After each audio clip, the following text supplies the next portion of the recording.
Για πες μας την εμπειρία σου τώρα. Εσύ γύρισες τα πέρατα του κόσμου γύρισες. Ναι, σύμφωνοι. Καταρχήν πρέπει να πω ότι ο ποντιακός ελληνισμός είναι διασκοπισμένος παντού.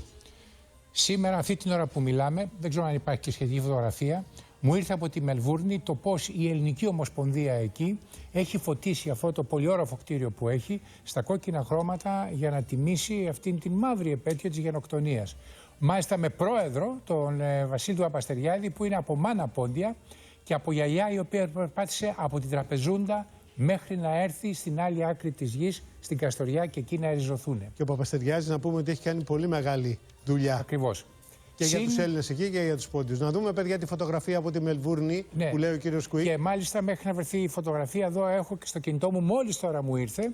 Αυτή είναι η φωτογραφία. Ακριβώς. Είναι με τα χρώματα. Αυτό είναι, αυτή τη στιγμή αυτό βλέπουν στη Μελβούρνη.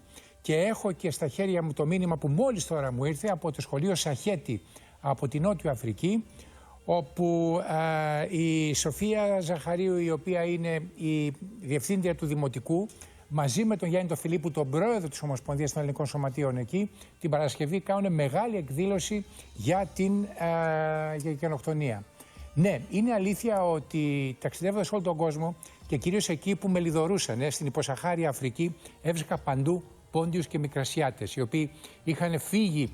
Πήγανε στην Αίγυπτο και από την Αίγυπτο, όταν έγινε η Επανάσταση τότε, αναγκαστήκαν να φύγουν προς τα κάτω ή να πάνε προς τον Καναδά ή να πάνε Αυστραλία. Υπάρχει όμως κάτι. Κουβέντεσε το θέμα αυτό με τον Τζάστιν Τριντό, με τον πρωθυπουργό του Καναδά. Και του ζητούσα να αναγνωριστεί η γενοκτονία των Ποντίων ομοσπονδιακά. Εδώ είναι. Μαζί μου ήταν τότε και ο πρόεδρος της Ομοσπονδίας του Μοντρεάλ, ο κύριος Παγώνης. Δεν μου είπε όχι, αλλά δεν μου είπε και ναι.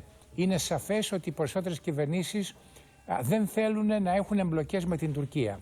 Παρόλα αυτά όμως, και αυτό είναι από το Λαβάλ του Καναδά, τα ποντιακά στοιχεία είναι πολύ δυνατά και όχι μόνο τόσο, και όχι απλά δυνατά, αλλά έχουν επίσης τις τοπικές κοινότητες, την αυτοδιοίκηση, είτε είναι δήμοι είτε είναι περιφέρειες, να κάνουν αναγνωρίσεις. Θέλω να μας πεις, ναι, γιατί μου έλεγες εδώ πριν μπούμε στο στούντιο, ναι, για τον κύριο Μαυρόπουλο, τον οποίο τον έχουμε, είναι ο πρόεδρος του Ελληνικού Κέντρου Έρευνας Μικράς Ασίας και Πόντου, που είναι στην Αμερική. Στο Ιλινόις. Και συμβάλλει ιδιαίτερα στο να γίνονται, ναι, αυτές οι εκδηλώσεις που να σου πω, που κάνουν μια φοβερή δουλειά. Όταν με πήγε ο Κώστας ο Χανιωτάκης, ο πρόεδρος της Ομοσπονδίας, στο γραφείο του, εκεί που είναι το ίδρυμά του, ντράπηκα. Ντράπηκα γιατί ποτέ η Ελλάδα δεν τους έδωσε έστω και €1. Ντράπηκα. Αλλά ανακουφίστηκα όμως όταν για μια ακόμη φορά βρήκα μπροστά μου τον Ιβάν Σαββίδη.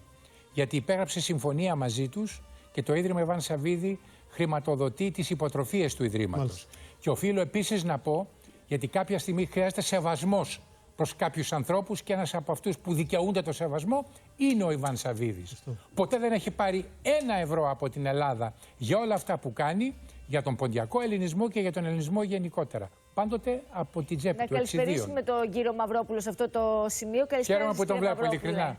Μέσα σε μια καμαρούλα, μια σταλιά, έχει στήσει ένα ολόκληρο ίδρυμα μελέτης. Μας έλεγε, κύριε Μαυρόπουλε, ο κύριος Κουίκ, ότι εσείς, η προσπάθειά σας είναι να μεταφράσετε όλα τα κείμενα σε πολλές γλώσσες για να διεθνοποιηθεί το θέμα της γενοκτονίας, έτσι.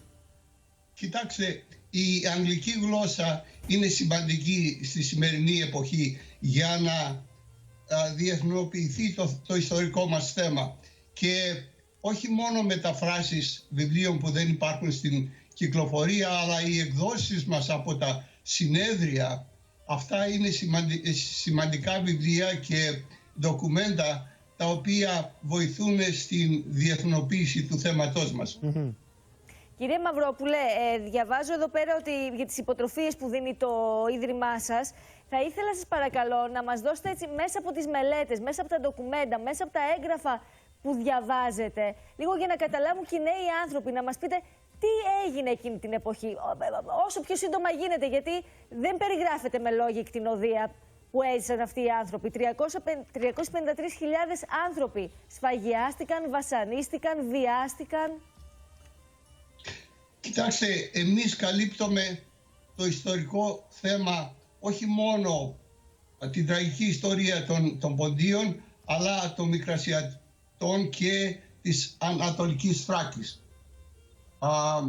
Και η βάση αυτή των συνεδρίων είναι να παρουσιάσουμε ολοκληρωτικά αυτή την ιστορία και να προωθηθεί και να γνωστοποιηθεί και στο αμερικάνικο ή στο αγγλόφωνο κοινό, αλλά και ακόμα στους νέους. Γιατί όπως ανέφερα, η αγγλική είναι η βασική γλώσσα στη σημερινή εποχή.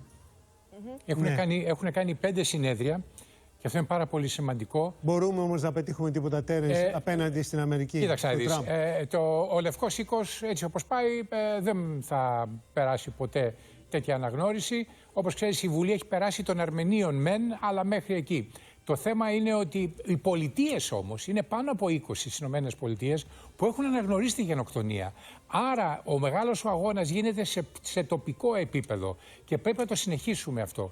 Δεν είναι εύκολο, αλλά θα πρέπει και να επιμείνει η Ελλάδα μέσω των εκπροσώπων της Υπουργού Εξωτερικών Υφυπουργού του να πιέζει κυβέρνηση στην αναγνώριση. Αυτό πιέζουμε αρκετά. Θεωρείτε ότι πιέζουμε αρκετά? Γιατί εγώ βλέπω όλους τους επιστήμονες, όλα τα σωματεία να πιέζουν. Οι κυβερνήσεις, οι ελληνικές, πιέζουν αρκετά. Σε ό,τι αφορά εμένα, όποτε έβρισκα το πρόσφορο του έδαφος, βεβαίως και έθετα θέμα για την αναγνώριση της γενοκτονίας. Αλλά επαναλαμβάνω, παράδειγμα η κουβέντα με τον Τζάστιν Τριντό, ο οποίος μάλιστα εκλέγεται από την ελληνική περιφέρεια του Μοντρεάλ, όπου είναι ο κύριος Παγώνης. Παρ' όλα αυτά όμως δεν το τολμούν. Κύριε Μαυρόπουλε, οι μεγάλες δυσκολίες που αντιμετωπίζετε ποιες είναι? Όμως, συγγνώμη, μπορώ να προσθέσω κάτι? Βεβαίως. Για το θέμα της αναγνώρισης. Τα τελευταία 2-3 χρόνια έχουμε καταφέρει στα resolutions που περνάνε από το Κοινοβούλιο, από την Αμερικάνικη κυβέρνηση, έχει προσθεθεί και η γενοκτονία των Ελλήνων. Ναι, αυτό είναι αλήθεια. Αυτό είναι αλήθεια. Των Ελλήνων του Πόντου. Αυτό είναι αλήθεια, ναι. Όχι των Ελλήνων του Πόντου, των Ελλήνων. Και είναι αυτή η κίνηση και η δραστηριότητα που έχουμε κάνει όλοι μας μαζί με την Ομοσπονδία Αμερικής και Καναδά για να πλησιάσουμε και να δώσουμε τις πληροφορίες όχι μόνο στον ακαδημαϊκό κόσμο αλλά και στους πολιτικούς. Πολλοί από τους πολιτικούς έχουν αυτά τα ντοκουμέντα και τα ιστορικά γεγονότα. Ο κύριος Μαυρόπουλος είναι αυτός που υπέγραψε με τον Ιβάν Σαββίδη τον Μάρτιο του 2017, αν δεν κάνω λάθος, τη συμφωνία για τις χρηματοδοτήσεις των υποτροφιών εκ μέρους του Ιδρύματος Σαββίδη σε όλο αυτό το σπουδαίο έργο που κάνει. Αυτό είναι το ένα.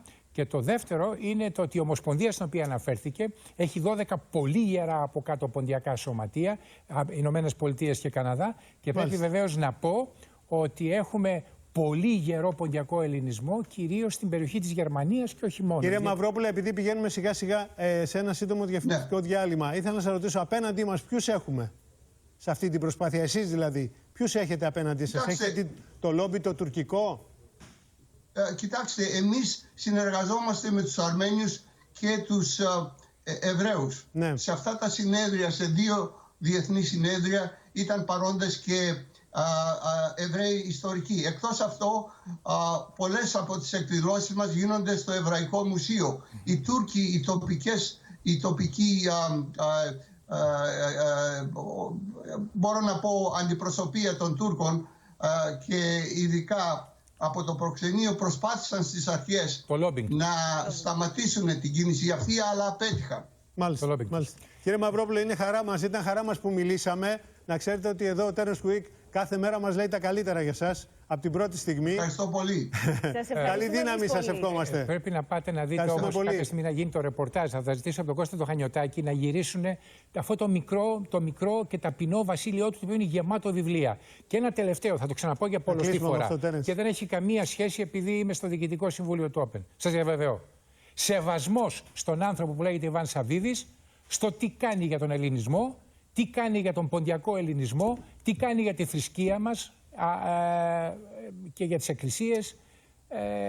Έλεος, δηλαδή είναι ο άνθρωπος ο οποίος πραγματικά του πρέπουν όλα τα εύσημα. Και από εκεί πέρα σεβαστείτε τον κάποιοι και αντιλαμβάνονται σε ποιο στέλνω το συγκεκριμένο μήνυμα. Ευχαριστούμε πολύ και τους δύο. Γεια σας κύριε Μαυρόπουλε. Εμείς πάμε σε ένα πολύ Ευχαριστώ και μην ξεχάσετε ναι. το δίλεπτο ντοκιουματέρ, γιατί το ντοκιουματέρ αυτό είναι μια πολύ σοβαρή εργασία η οποία σύντομα θα όσο μιλούσατε εσείς, βλέπαμε τα πλάνα όσο μιλούσατε. Σας ευχαριστούμε πάρα πολύ και τους δύο. Ευχαριστώ. Πάμε σε ένα πολύ σύντομο διαφημιστικό διάλειμμα και επιστρέφουμε.